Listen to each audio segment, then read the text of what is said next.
Hi, I'm Elisa MacDonald, and I'm the author of two books about leading your teams, The Skillful Team Leader and Intentional Moves. In this video, I'm going to give you a preview about how you might get started with intentional moves with your teacher leaders or coaches or administrators who lead teams. Let's get going. So one of the first things that I like to do is kind of debunk the myth of what it means to be a team leader. And this is especially important for teacher leaders usually. A lot of times, if you are charged with leading a team or even some type of professional development, you tend to think of yourself as facilitating team meetings. So, you're the one who makes the agenda or you get people's input to create the agenda. But what I want people to shift and think about more in their role as facilitating collaborative learning for continuous improvement. That continuous improvement is to better ourselves as practitioners in the classroom, as well as to improve student learning, because that's what it's really about. So how do you really get people to lead this type of collaboration? Well, in the book, I argue that really you use a skillful, intentional approach. So in this video, I want to tell you a little bit about what that approach is and how you might use pieces of the book to help you with your teacher leaders, coaches, or administrators who lead teams. The book is divided into three sections: foundations, essential understandings, and then these 10 primary intentions. Foundations. There are really three questions that are being answered in each of those three chapters. The first chapter does give you a nice overview of sort of like what a skillful approach is to leadership, which was addressed in my first book, The Skillful Team Leader. And that is identity work. That is your values, your mindset, your emotional intelligence, and your responsiveness to hurdles. In addition, you're going to want to do identity work around your team. Who are the team members? Who's the group that you're working with? Getting to know, for example, in Move 2.4, the cultural norms that people are coming in with, so that you can together create a working environment that's going to, again, help to advance teacher practice and student learning. Chapter 2, this is really that foundational chapter on, I think I call it don't settle for high functioning teams, right? It's how does your team collaborate? I'll go over that in just a moment. And then finally, that last chapter is really what's the work that you're doing with your team. And I would advocate for teacher teams, one of the most powerful things that you can do is cycles of collaborative inquiry. Now, I give you an example of a cycle in the book, but you can use any cycle that you want. Really, it's about these sort of what I call phases that teams are moving through. So you're starting with that student-centered challenge. You're looking at data to try to figure out what's going on. You're studying together, you're learning together, you're implementing new changes to practice or policy, and then you're seeing how it worked out. So if you want to learn more about this matrix, I do want to just point out that I've started to call these quadrants by sort of the culture within which is present on these teams. So in that quadrant one, high functioning, high impact team, you have a learning culture. In the low functioning, low impact team, some people would say it's even a toxic culture, but I like to think of it as ready for a fresh start.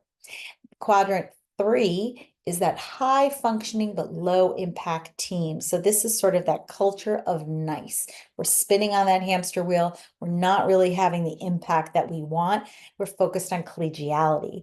And then quadrant 4 is that odd team that is low functioning but high impact. So they have trouble getting along, but they actually get results. But those are those superheroes, right? Individual people are getting results.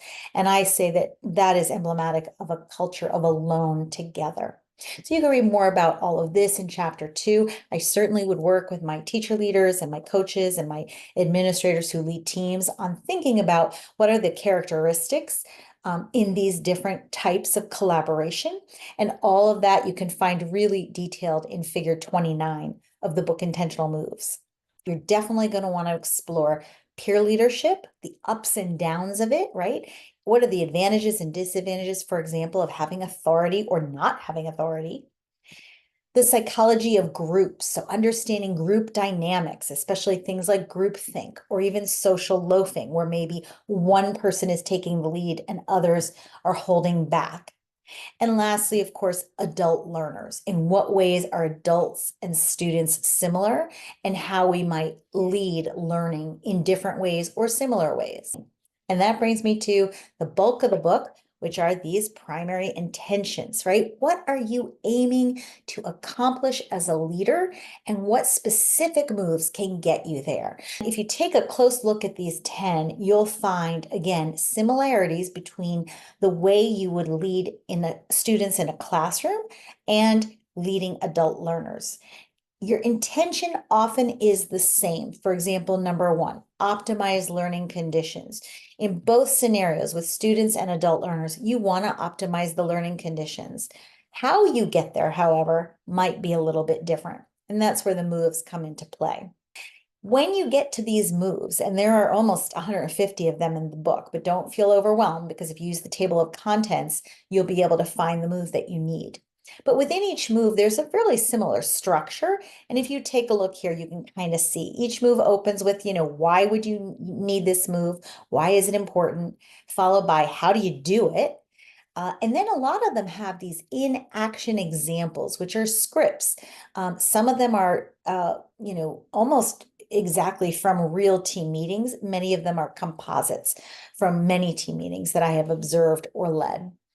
Oftentimes there's some recommendations. STL stands for Skillful Team Leader. So I give you lots of recommendations, not just from me, but from other team leaders.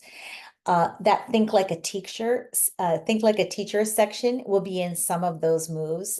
Sample language so that you can try the move, and have some verbiage so that you know sort of how you might say this in your meeting. Always, I want you to go back to who you are and how you organically would say something, but sometimes it's nice to see how someone else says it.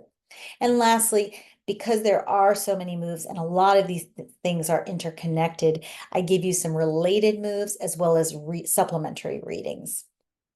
I also want to just let you know that not only is my voice present, but I went and connected with 4 skillful team leaders to read through the book, to offer moves that they've used, to give examples of teams that they've led, and any words of wisdom that they had. So while there are a huge influence from all of the teacher leaders and coaches and administrators that I've worked with over a long time, over 20 years, these 4 people in particular, you'll notice stand out throughout the book, and I hope to share their wisdom with you. And lastly, I want to emphasize a point that's in chapter 1, which is called the paradox of intention. This is, I hesitated when I was writing this book to even call this intentional moves, because while you want to lead with intention, you want to know where you're headed, you want to know, even in a given conversation, what you're aiming for, you also want to be open to learning, open to the unexpected. And I give an example, a personal example of how I learned this recently in my podcast with Leaders Coaching Leaders, which is led by Peter DeWitt and Mike Nelson. And towards the end of the segment, it's a good sized segment with lots of references throughout the book and helpful information. But at the very end, I tell a story about how I learned this lesson about, yes, you want to lead with intention, but you want to be open to that which you didn't intend. So with that, I hope that gives you a little bit of a preview of what intentional moves is about and how you might dig in with your teacher leaders, your coaches, and your administrators who lead teams. Again, always with the goal of improving teacher practice and student learning. Thank you.